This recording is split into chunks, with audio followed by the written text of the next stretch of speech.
বিকেল গড়ালেই ছমছমে পরিবেশ। বড়দিনে ঘুরে আসলে কেমন হয়? কালিম্পংয়ের এই গ্রামে আজীবন মনে থেকে যাবে। Hi everyone, welcome back to my channel Anjana Banerjee vlogs. বন্ধুরা, তোমাদের সকলকে আমার এই ছোট্ট ইউটিউব চ্যানেলে স্বাগত জানাই। কালিম্পং শহর থেকে মাত্র 20 কিলোমিটার দূরে অবস্থিত তেন্দ্রাবং গ্রামে এলে দেখতে পাওয়া যাবে রং বেরঙের প্রচুর অর্কিড এবং ফুল। হিমালয়ের পাখিদেরও দেখা মিলবে তেন্দ্রাবংয়ে। কালিম্পংয়ের একটি ছোট্ট গ্রাম তেন্দ্রাবং। অনেকে বলেন এই গ্রামটি নাকি রহস্যে পরিপূর্ণ। কারণটা অজানা থাকলেও পাহাড় ঘেরা এই গ্রামে যখন কুয়াশার চাদরে সবুজ গাছপালাগুলি আচ্ছন্ন হয়ে পড়ে, তখন এই গ্রামকে দেখে রহস্যময়ী বলেই ভুল হতে পারে। সারা বছরই এখানে বেড়াতে আসা যায়। হোমস্টের ব্যবস্থা আছে, আর সঙ্গে আছে গ্রামবাসীদের নির্মল আতিথেয়তা। শরীর মন ক্লান্ত থাকলে কটা দিন এখান থেকে ঘুরে যাওয়া যায়। কালিম্পং শহর থেকে মাত্র 20 কিলোমিটার দূরে অবস্থিত তেন্দ্রাবং গ্রামে এলে চারিদিক এমন দৃশ্যমান হয়ে ওঠে যে দেখে চোখ ফেরানো যায় না। কালিম্পং থেকে গাড়িতে তেন্দ্রা পৌঁছানো যায়।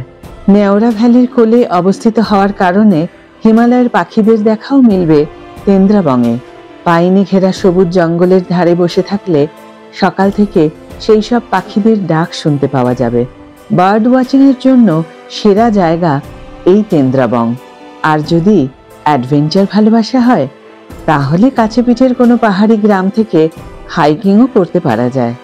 কালিম্পং শহরের কাছেই অবস্থিত হওয়ায় তেন্দ্রাবং থেকে বেশ কয়েকটি জায়গা ঘুরে নেওয়া যেতে পারে। পেডং এর খুব কাছেই অবস্থিত এই তেন্দ্রাবং। তাছাড়া এখান থেকে Rikisum, Neora valley national park, Rishyap, Lava, Kolakham, Lolegaon, Mulkharka, Lingse, Ramdhura, Sillerygaon, Icchegaon, Rishikhola অনায়াসেই ঘুরে নেওয়া যেতে পারে। ইচ্ছা হলে পাহাড়ি রানী দার্জিলিংয়েও ঘুরে নেওয়া যেতে পারে এখান থেকে। এই জায়গায় একবার হলেও ঘুরে আসা যেতে পারে।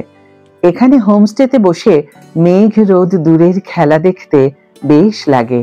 হাওড়া বা শিয়ালদাহ থেকে ট্রেনে চেপে পৌঁছে যাওয়া যায় নিউ জলপাইগুড়ি। নিউ জলপাইগুড়ি থেকে কালিম্পং শহরের দিকে রওনা দেওয়া খুবই সহজ। তাহলে বন্ধুরা, এই বড়দিনে যাচ্ছ নাকি কালিম্পং তেন্দ্রাবং গ্রামে এবং অন্যান্য জায়গায় যেখানে যেখানে আমি বললাম? যদি যাও, ঘুরে এসে অবশ্যই তোমাদের অভিজ্ঞতা জানিও। আজকের ভিডিও এখানেই শেষ করছি। যদি ভিডিও ভালো লেগে থাকে তাহলে অবশ্যই একটা ছোট্ট করে লাইক দিও, শেয়ার করো বন্ধুদের সাথে, কমেন্ট করে জানিও তোমাদের মতামত।